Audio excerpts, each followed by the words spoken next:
तो जितना भी ये इतिहास है वमनों को छोड़कर, वो तो समणों का इतिहास है जिसमें वमन नहीं है। और वो बार बार घुसने की कोशिश करता है कि कैसे ही हमसे टीका लगवा लें, कैसे ही हमसे कोई कथा करवा लें, कैसे ही हमसे कुछ करवा लें, कुछ पास ही बैठा लें हमको, कुछ ना आते तो भी हमको बैठा लें। वो बार बार कोशिश करता है क्योंकि वो समणों को जीत नहीं पाया, समणों में घुस नहीं पाया, समणों में मिक्स नहीं हो पाया। यही कारण है कि आज भी समण तुरंत पहचान जाते हैं कि ये समण है और ये वमन है, या इतना पहचान जाते हैं कि ये वमन है और हमसे अलग है। तो जो हमसे अलग है यानी कि उसका अलग मामला है, और जो उससे अलग है वो सारा का सारा समणों का इतिहास है। इसीलिए समण संघ बिल्कुल ठोक कर ये कहता है कि भारत की जितनी भी सांस्कृतिक धरोहर है, चाहे बेशक उस पर वमनों ने अपना नाम लिख दिया, चाहे बेशक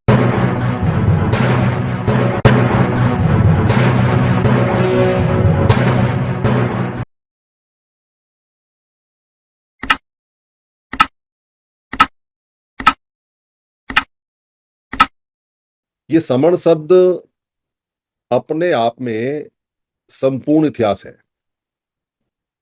अगर कोई व्यक्ति जो बार बार ये कहता है कि जब तक हम अपना इतिहास नहीं जानेंगे तब तक कोई परिवर्तन या कोई क्रांति नहीं कर सकते,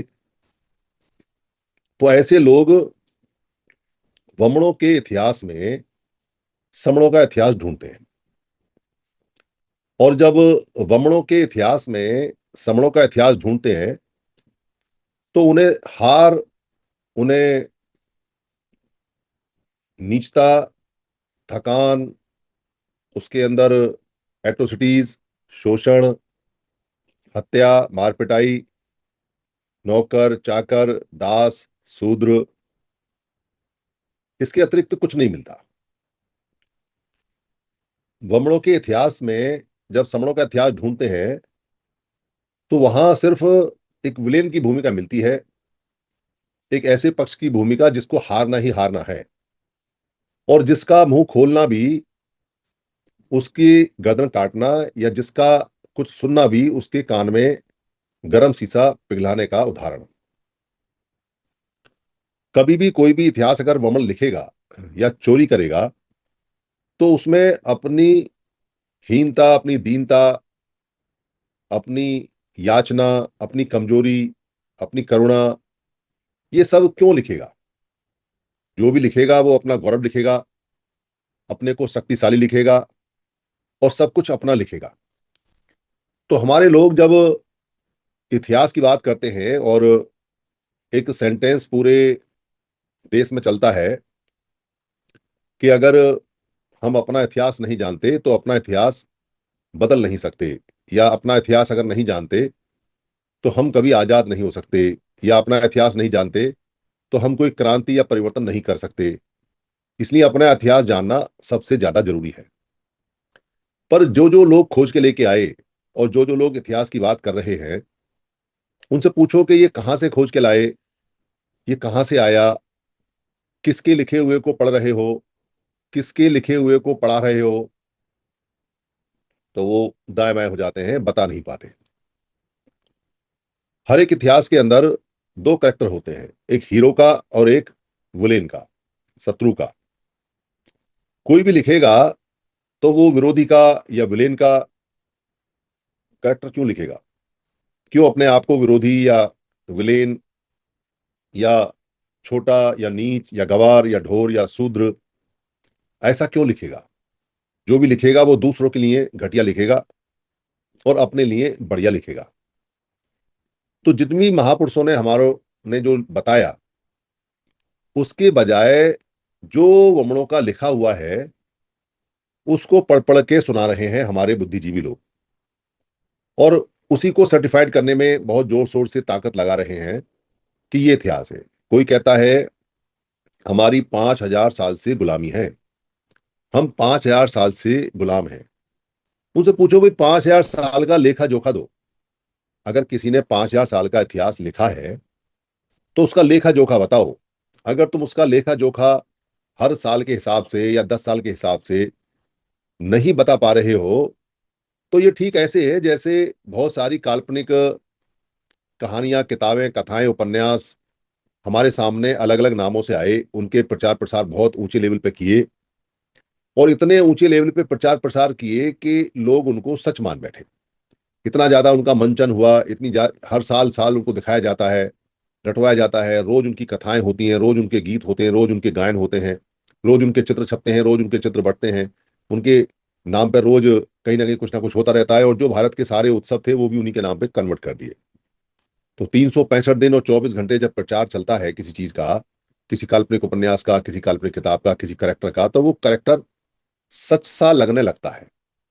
और वो सच सा इसलिए लगने लगता है क्योंकि वो बुद्धि को बंद कर देता है, सोचने समझने की ताकत को बंद कर देता है। और जब सोचने समझने की ताकत बंद हो जाती है तो फिर सवाल भी नहीं करता, और जब सवाल नहीं करता तो फिर वो उसको सच मानने जैसा शुरू कर देता है।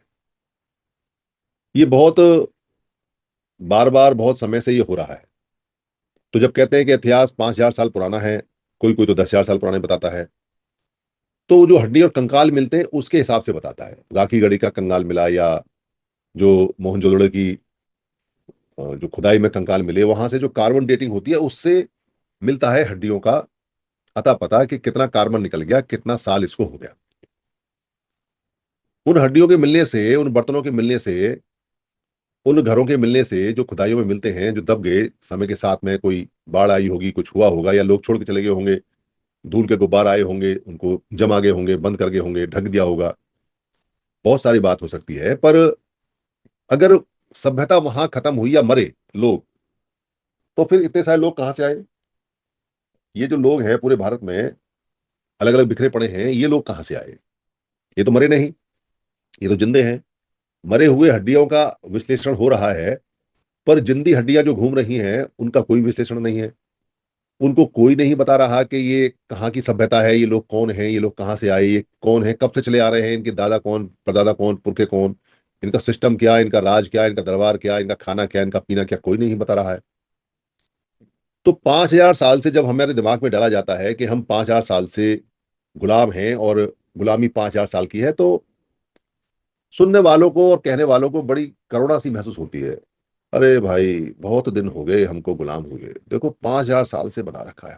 कहने वाला भी कहता है तो ऐसे सर्टिफिकेट देता है जैसे खोज करके लाया हो, कि अब 5,000 साल का बताएगा, फिर बताएगा 4,990 साल में क्या हुआ, फिर बताएगा 4,980 साल में क्या हुआ, फिर बताएगा 4,970 साल में, मतलब 10-10 साल का बताएगा, पर बीच का तो सारा गायब है। बस 5,000 रट्टा मार लिया कहीं से, कोई 10,000, कोई 8,000, कोई 4,000, जितने मुंह उतना रट्टा, जिसको जो पसंद आया वो बता देता है। पर पूछो कि भाई, अगर कोई लिखने वाला इतिहास है और इतिहास लिखा है, तो 5,000 साल पहले का इतिहास तुम्हें पल्ले पड़ गया, उसके बाद सीधा अभी का पल्ले पड़ा है, ये क्या बात हुई? मतलब 5,000 से पहले का पता नहीं है, और 5,000 से लेके अब तक के बीच का पता नहीं है, सिर्फ 5,000 का पता है। ठीक ऐसे जैसे किसी किताब में ये लिखा हो कि एक राजा के 4 बेटे थे, और उसकी पूरी कहानी बना दी जाए और वो कहानी प्रचारित कर दी जाए, उसके बाद कोई उनसे पूछे भाई वो राजा किसका बेटा था, और फिर वो किसका बेटा था, फिर वो किसका बेटा था, और वो जो 4 उसके लड़के थे उनके खानदान का क्या हुआ, उनके बच्चों का क्या हुआ, फिर उनके बच्चे के बच्चे कहाँ हैं, और आज वो कहाँ हैं, तो कोई नहीं बताता। बस बीच में शॉर्ट में कहानी एक ऊपर का एक नीचे का बता के इतनी सारी काम खत्म। कोई नहीं बताता कि कहाँ है। तो वो जो सीरीज चलती है, डायरेक्ट चलती है, अगर इतिहास लिखने वाला, कथा लिखने वाला एक राजा और उसके 4 बेटों की कहानी लिख रहा है, और पूरे बचपन का भी वर्णन कर रहा है, जवानी का भी कर रहा है, शादी का भी कर रहा है, लड़ाई का भी कर रहा है, मार पिटाई का भी कर रहा है, सिंहासन का भी कर रहा है, राजा का भी कर रहा है, दोस्तों का भी कर रहा है, भाइयों का भी कर रहा है, तो क्या फिर उसके बाद लोगों ने पढ़ना लिखना छोड़ दिया, बस इतिहास वहीं तक लिखा? उससे पहले का कुछ नहीं, उससे पहले कुछ नहीं था, और उसके बाद में कुछ नहीं है? ये लिखने वाले के मर गए, क्या इनको तनख्वाह नहीं मिली? या वो इतिहास ना लिखते तो कम से कम समय बदल दूसरा लिखते? और मिलता नहीं, और कोई सवाल करता नहीं, कोई दिमाग को घुमाने के लिए तैयार ही नहीं है, कोई सोचने, ये साधारण से चिंतन है। इनके लिए कोई पीएचडी, कोई बहुत ज्यादा डीलिट नहीं करने की जरूरत है, इनके लिए सिर्फ थोड़ा थोड़ा सोचने की जरूरत है कि ये जो लाउड स्पीकर पे माइक लेके जो चिल्ला रहा है कि 5,000 साल पुराना इतिहास है, तो किस बिना पे कह रहा है? पूछो उनसे तो कहें जी हमने तो फलाना देखा, भाई लेके आओ, ऐसे नहीं चलेगा। कहाँ से देखा, कहानी, आजकल तो फोन है, फोन मिलाओ, कहाँ से पता किया, कहाँ से नहीं किया। और अगर तुम खुद सेटिस्फाइड नहीं हो तो हमको क्यों बता रहे हो? अगर तुम खुद सवाल का जवाब नहीं दे सकते हो तो हमको क्यों सिखा रहे हो, हमको क्यों बता रहे हो खामे का बेकार की बात। तो 5,000 साल की गुलामी जब गाते हैं, कोई 7,000 की, कोई 8,000 की, कोई 10 साल की, तो ऐसा लगता है अरे कितनी करुणामयी हालत है, दयनीय हालत है, इन पे तो दया होनी चाहिए किसी की, ये तो कब से गुलाम है बेचारे। ऐसा ऐसा भाव मन में आता है और ऐसा भाव मन में डाला जाता है, तो लड़ने की इच्छा ही खत्म हो जाती है। कह रहे यार बहुत लंबे गुलाम है भाई, थक गए, 5,000 साल से हम गुलाम हैं, अरे बहुत मामला खराब है। और अगर किसी को हम ये कहते हैं कि भाई तुम अभी 200 साल से 300 साल से ये सब इन चक्करों में पड़े हो, तो कह रहे बस अभी पड़े हैं, उससे पहले कुछ नहीं था, तो उसमें जोश आ जाता है उसको, जो 5,000 का जो वजन उसके सर पर डाला हुआ है उतर जाता है। कह रहा पहले तो राजा थे, ये तो अभी की कहानी बदली है, चलती रहती है, राजपाट चलते रहते हैं, पर ज्यादा पुराना नहीं है, इसको कवर किया जा सकता है, जल्दी रिकवर किया जा सकता है, कोई समस्या नहीं है।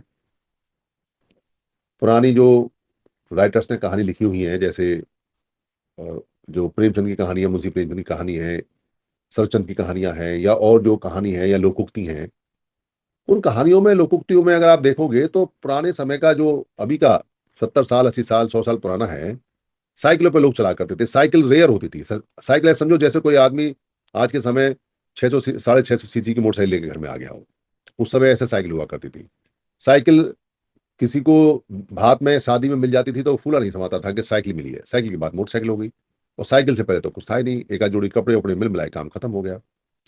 तो ये जो चीजें चली हैं जितनी भी अभी की हैं, हाल की हैं, जो प्रचार चल रहा है, जो प्रोपेगेंडा चल रहा है, अभी का है। हमें याद है कि ये जो मंचन होता था, ये जो मंचन है, ये भी मंचन बहुत पुराने नहीं है।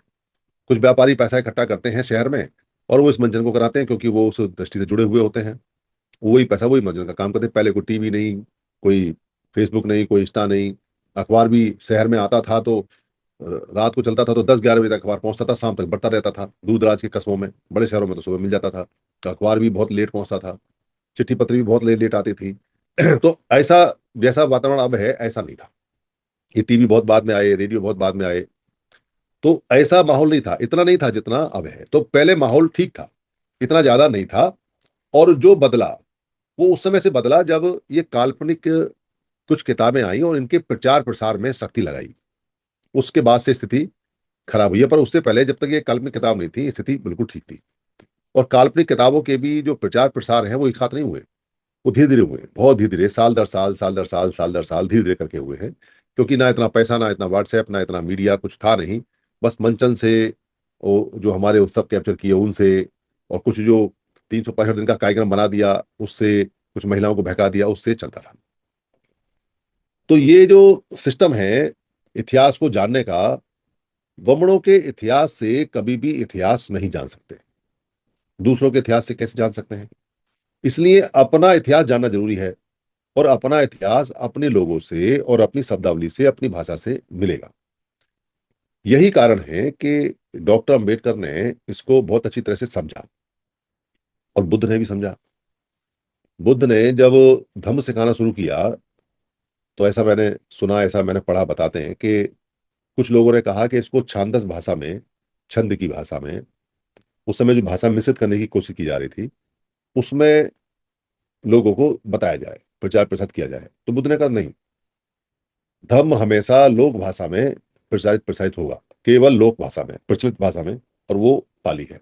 उस समय नाम पाली नहीं था, वह लोक भाषा थी, लोगों की भाषा। तो लोक भाषा में चला। तो ज्ञान था उनको कि भाई अपनी भाषा, अपना धर्म, अपने लोग, अपनी संस्कृति, इसी में रहना है, बाहर नहीं जाना।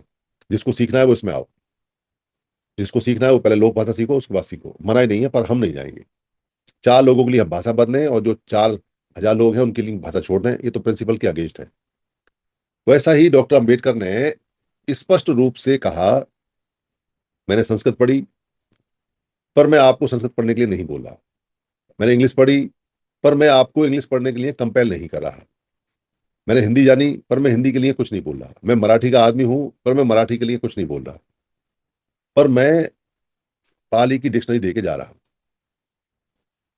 और पाली की डिक्शनरी देने का जो अर्थ है वो ये है कि ये हमारा इतिहास बताती है, ये हमारी भाषा, हमारा इतिहास, एक एक शब्द इसका बोलता है। तो इतिहास खोदने के लिए अपना चाहिए सब कुछ। आप दूसरे की भाषा में जाओगे, दूसरे ग्रंथ में जाओगे, तो दूसरा ही मिलेगा, अपने को तो मिलेगा नहीं कुछ भी, क्योंकि कोई हमारे बारे में लिखेगा क्यों। कोई आदमी हमको हीरो बनाएगा क्यों? कोई आदमी जो हमारा पतन हमको खत्म करना चाहता है, वो हमें सर पे बिठाएगा क्यों? कोई आदमी जो हमारा सब कुछ लेना चाहता है, वो क्यों लिखेगा कि उसका कुछ नहीं है? वो तो लिखेगा उसका सब कुछ है। तो ये जो समण शब्द है, ये समण शब्द पूरा इतिहास का आईना बताता है। और ये सारे जो महापुरुष हैं वो बताते हैं, टोटल बताते हैं, अलग-अलग तरह से बताते हैं। कोई समण शब्द को भूल गया तो समण शब्द के गुण बताता है। समानता में रहना है, समता में रहना है, सबसे समान व्यवहार करना है, सबसे संबंध बनाने हैं। कोई कहता है कि संविधान बनाना है, संविधान हमारा ही है।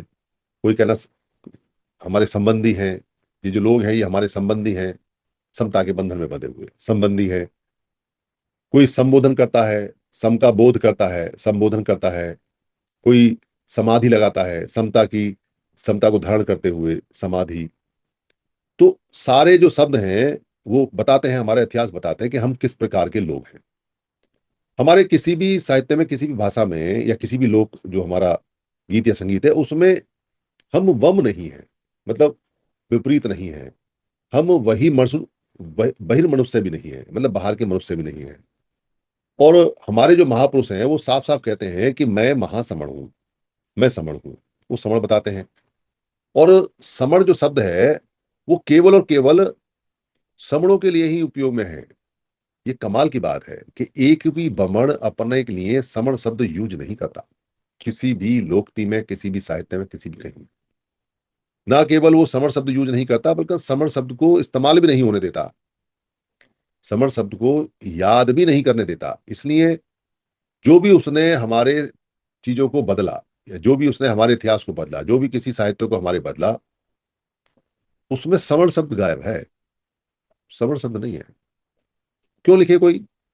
मैं बात करूं अपनी सभ्यता को स्थापित करने की, मैं बात करूं इस बात की कि भाई मैं ही सभ्यता हूं, मैं बात करूं इस बात की कि सब कुछ मुझसे चलता है, मैं बात करूं इस बात की कि ईश्वर भी मुझसे बड़ा नहीं है, वो भी मुझसे पूछ के काम करता है, मैं बात ये करूं कि मेरे को कोई मारेगा नहीं, काटेगा नहीं, मैं कितना भी अपराध करूं, चाहे मैं कुछ भी करूं, मैं अक्षम्य हूं, मुझे कोई कुछ नहीं कर सकता, सारे रूल मैं अपने लिए बनाऊं। और फिर मैं कह दूं कि भाई यहाँ जो समण है वो राजा हैं, समण जो यहाँ के लोग हैं वो बहुत ज्यादा हैं, फिर मैं समता की बात करके उदाहरण दूं, तो मेरा तो अपना पर्पस डिफीट हो जाएगा। इसलिए साहित्य में लिखने वाले, बोलने वाले, बताने वाले उस बात को खत्म कर देते हैं जो बात उनको भविष्य में भी कभी नुकसान पहुंचा सकती है, उसको भी खत्म कर देते हैं। यही कारण है कि समण शब्द इतना पुराना, जिसका अरब में तो सब वो मिलता है कि समणीय धम्म है, उसका इंडिका में तो जिक्र मिलता है कि 7 प्रकार के समण लोग हैं, उसका त्रिपिटक में तो जिक्र मिलता है कि समण वमण है। पर काल्पनिक ग्रंथों में, काल्पनिक चीजों में, जो उनकी किताबें हैं उसमें समण नहीं मिलेगा। क्यों मिलेगा? क्यों मिलेगा? और मिलना चाहिए भी नहीं। इसलिए जो समण शब्द है वो पूरा इतिहास बताता है। और इससे फर्क नहीं पड़ता कि कोई किताब हमारे पास पुरानी है या नहीं है जिसमें हमारा इतिहास है या नहीं है, कोई फर्क नहीं पड़ता। क्योंकि जिन्होंने लिखे हैं उनके पास भी कोई किताब नहीं है, वो भी हमारे ही शब्दों को बदल बदल के लिखा हुआ है। और कोई कहीं नहीं है, कुछ पत्थर लिखे हुए हैं और कुछ नहीं है। तो लिखने से इतिहास नहीं होता। अगर लिखने से इतिहास हो तो फिर इतिहास को कहां से स्टार्ट करें? क्योंकि जो लिखा हुआ है अगर उसे ही माने तो फिर पिछला क्या है? जो लिखा ही हुआ नहीं है, जो पत्थरों से भी लिखने से पहले का है, उसे क्या है? जो प्री हिस्टोरिकल बोलते हैं, जिसको जिसको इतिहास करके बोला जाता है, बहुत पुराना, पुराने से पुराना, फिर उसका क्या मतलब है जब लिखे को मानते? ऐसा नहीं है। अगर इतिहास हमारा कहीं लिखा नहीं है तो इतिहास खत्म नहीं हो जाते। इतिहास कोई ऐसी चीज नहीं है कि लिख दिया तो ठीक है, और अगर लिखा नहीं है तो इतिहास खत्म। तो सहज ज्ञान से, सहज भाव से यहां से शुरू करना है कि मैं समण हूं। अब हम चलेंगे उल्टे। जो मैं समण हूं हम लिखेंगे और मैं समण हूं के बारे में हम बात करेंगे, तो हम यहां से शुरू करेंगे कि हम अगर समण थे और समण हैं, तो ये समण की लाइन कहां से चल रही है और कहां से आ रही है, कहां जाएगी तो हमें पता चली जाएगा। तो इसको अगर हम ढूंढना शुरू करेंगे पीछे से, तो हमको बड़े आसानी से मिलना चला जाएगा कि भाई समणों के बीच में वमन का आगमन ही नहीं है, समणों के बीच में वमनों की रिश्तेदारी ही नहीं है, समणों की सभ्यता के अंदर किसी और का जिक्र ही नहीं है। समणों के क्रियाकलाप, खान पीन, रहन सहन, बातचीत, व्यापार, आना जाना, उसके बीच में कोई वमन है ही नहीं। तो पता चलेगा कि वमन बिल्कुल सेपरेट है, अलग है। वो आज तक भी समणों में मिक्स ही नहीं हो पाया, या समणों ने कभी किसी वमन को मिक्स ही नहीं किया, अपने अंदर मिलाया ही नहीं, इजाजत ही नहीं दी कि नहीं अलग ही रहो, नहीं आना, अलग रहो। तो जितना भी ये इतिहास है वमनों को छोड़कर, वही तो समणों का इतिहास है जिसमें वमन नहीं है। और वो बार बार घुसने की कोशिश करता है कि कैसे ही हमसे टीका लगवा लें, कैसे ही हमसे कोई कथा करवा लें, कैसे ही हमसे कुछ करवा लें, कुछ पास ही बैठा लें हमको, कुछ ना दे तो भी हमको बैठा लें। वो बार बार कुछ करता है क्योंकि वो समणों को जीत नहीं पाया, समणों में घुस नहीं पाया, समणों में मिक्स नहीं हो पाया। यही कारण है कि आज भी समण तुरंत पहचान जाते हैं कि ये समण है और ये वमन है, या इतना पहचान जाते हैं कि ये वमन है और हमसे अलग है। तो जो हमसे अलग है यानी कि उसका अलग मामला है, और जो उससे अलग है वो सारा का सारा समणों का इतिहास है। इसीलिए समण संघ बिल्कुल ठोक कर ये कहता है कि भारत की जितनी भी सांस्कृतिक धरोहर है, चाहे बेशक उस पे वमनों ने अपना नाम लिख दिया, चाहे बेशक उस पे कोई कहानी चेप दी, चाहे भले ही उस पे कोई काल्पनिक कथा डाल दी, चाहे भले ही वो कहीं किसी भी तरीके से उसको तोड़ मरोड़ के बना रहे हैं या नहीं बना रहे हैं, जितनी भी परंपरा है, जितनी भी आर्ट है, जितनी भी स्क्रिप्ट है, जितना भी ये जो आर्किटेक्चर स्ट्रक्चर है, सड़क है, जो मंदिर है, जो धर्मशालाएं हैं, ये सारे के सारे समणों का इतिहास हैं, सारे के सारे। ये जो देवी देवता, दई देवता पूजा, ये नगरकूट की जात, ये जितने भी फेस्टिवल्स हैं, जितने भी चीज चल रही हैं, जिनको चीज, और जो काल्पनिक कथाओं के कैरेक्टर भी हैं वो भी, वो सारे के सारे समणों का इतिहास है, सारे के सारे। हमारी दिक्कत यहाँ हो गई, परेशानी यहाँ हो गई, हमारे कुछ पुराने साथियों ने इनसे समझने के बजाय, इनका इनको जानने के बजाय इनका विरोध शुरू कर दिया। विरोध करने से एक नुकसान हुआ, विरोध करने से जो बहुत कमजोर चीज थी वो बहुत मजबूत हो गई, क्योंकि विरोध हुआ तो दूसरे लोग उसके विरोध में लग गए और उन्होंने उसको ठीक कर लिया और ज्यादा मजबूत कर लिया। हुआ नहीं पर कर लिया। इसलिए जितना ज्यादा विरोध होता गया उतने ज्यादा हम कमजोर होते गए, और जिनका विरोध हुआ वो इकट्ठे होकर मजबूत होते गए। परिणाम हम सबके सामने है। छोटा सा उदाहरण मैं बताता हूं आपको। हमारे जो समन संगी हैं, उन समन संगियों में 3 लोगों ने संघात कर दिया। अब संघात की माफी तो है नहीं, वो तो आता है, छुपाया नहीं जा सकता वो तो। संघात लगा, संघात प्रूव हुआ, तो उनको निकाल दिया, जाओ तुम्हारा संघ में कोई काम नहीं है।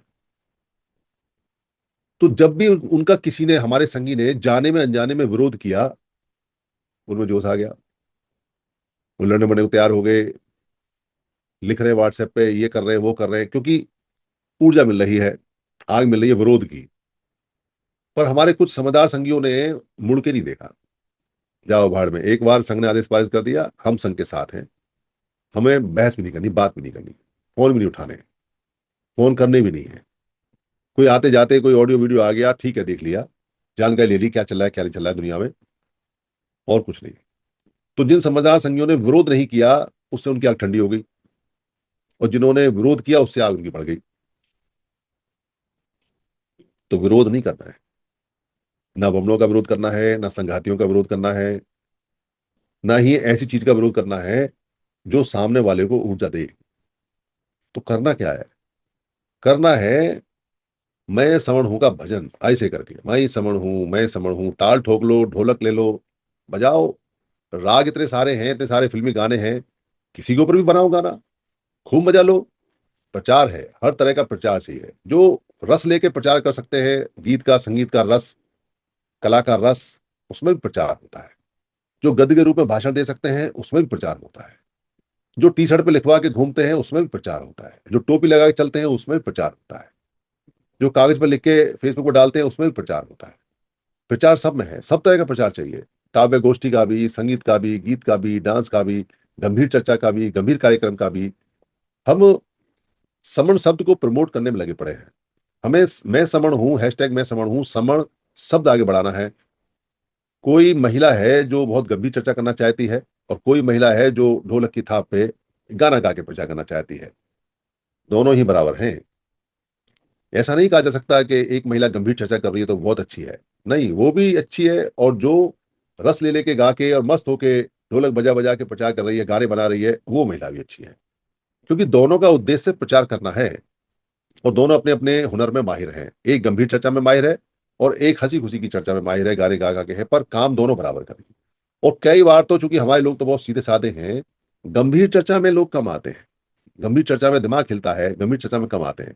तो इसलिए गाना गा गा के उस हिले हुए दिमाग को ठीक करने के लिए सरल सरल गाने से पूरा पूरा संग पहुंचाया जा सकता है। और पहले हम जो खत्म हुए थे, इसी टेक्निक से खत्म हुए थे कि हमको रस भरे गीत सुना सुना के, कथा कहानियां सुना सुना के, अगर किसी को याद हो तो रामलीलाओं में रावण के दरबार लगते थे। दरबार के अंदर एक रावण हंसता था, अब रावण का दरबार लगेगा, और रामलीला कहीं भी चल रही हो पर रावण का दरबार बीच में 5-6 बार लग जाता था। क्यों? क्योंकि डांस होता था रावण के दरबार में। अब पूरी रामलीला के अंदर रावण का दरबार ही है जहां पर कोई नर्तकी नाच सकती है, क्योंकि उसको विलेन बना रखा है। तो जब उसको विलेन बना रखा है तो वहां कुछ भी होगा। तो वो रावण के दरबार में नृत्य होता था, और लोग रामलीला नहीं देखते थे। रामलीला तो साइड में है, वो इंतजार करते थे कि रावण का दरबार कब लगे। अब भाई रावण के दरबार में ये वाला गाना चलेगा आज, तो गाना चल रहा है वहां पे, हाय मर जाऊं किस किस को बताऊं, और लोग ठुमके लगा लगा के मजे ले रहे हैं, कुछ मन मन में नाच रहे हैं, कुछ नाच रहे हैं, और फिर लोग पैसे दे रहे हैं। इस वाले गाने पे रावण के दरबार पे 5 रुपए, 10 रुपए, 5 रुपए, 10 रुपए चलते थे। पर हो क्या रहा है? दरअसल रावण के नाम से जो प्रचार करना चाहते थे वो दिमाग में घुस रहा है। अगले दिन किसी को कुछ याद होना हो, पर रावण का दरबार सबको याद रहता था, और कथा दिमाग में घुस जाती थी। बढ़िया प्रचार होता था। तो प्रचार करने का है, कैसे करने का है, इसके बहुत तरीके हैं। सब अपने अपने तरीके ढूंढे। यहाँ 160 संगी हैं।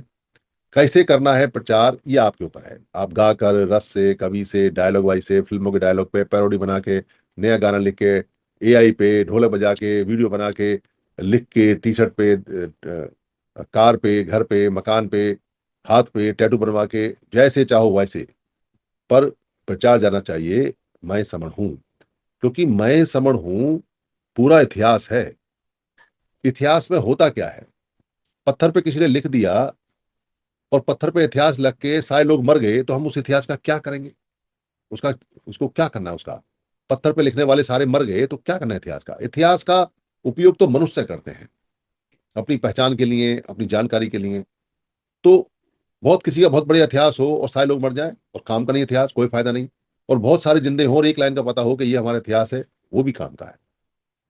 तो इतिहास बहुत लंबा चौड़ा, पास होना या ना होना उससे फर्क नहीं पड़ता। फर्क उससे पड़ता है कि इतिहास को याद आने के बाद में सारे लोग एक साथ उस इतिहास को समझकर, जानकर इकट्ठे हुए या नहीं हुए। इससे फर्क पड़ता है। इसलिए इतिहास काम आता है। इतिहास इसलिए बताया जाता है कि भाई तुम अपना इतिहास जान लो।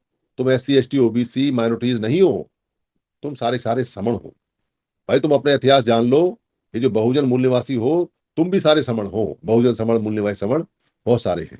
भाई अपना इतिहास जान लो कि जितने भी समण संत थे उन्होंने समणों के लिए क्या क्या किया, और ये सारे समण संत थे। इस इतिहास को जान लो। तो अब तक का सबसे बेहतरीन जो इतिहास बताता है वो समण संघ बताता है, समन संघ। क्योंकि ये जो खोज है समणों वाली, ये कितना फायदा देने वाली है इसका किसी को नहीं पता। पर ये फायदा बहुत देगी। इतना फायदा देगी, इतना फायदा देगी कि एक समय आएगा कि लोग समण के अपने घर पे पत्थर लगाएंगे। समण भवन, समण घर, मैं समण हूं। लोग अपनी गलियों पे समण शब्द लिखेंगे। समणों का मोहल्ला, समणों का शहर, समणों की गली, समणों की धर्मशाला, समणों का बुद्ध विहार, समणों का रविदास मंदिर, समणों का कबीर मंदिर, ऐसे लिखेंगे सब लोग। और जैसे जैसे ये बढ़ते जाएंगे, लिखते जाएंगे, वैसे वैसे फायदे की, बच्चों के बचने की और सब कुछ प्राप्त होने की गारंटी है।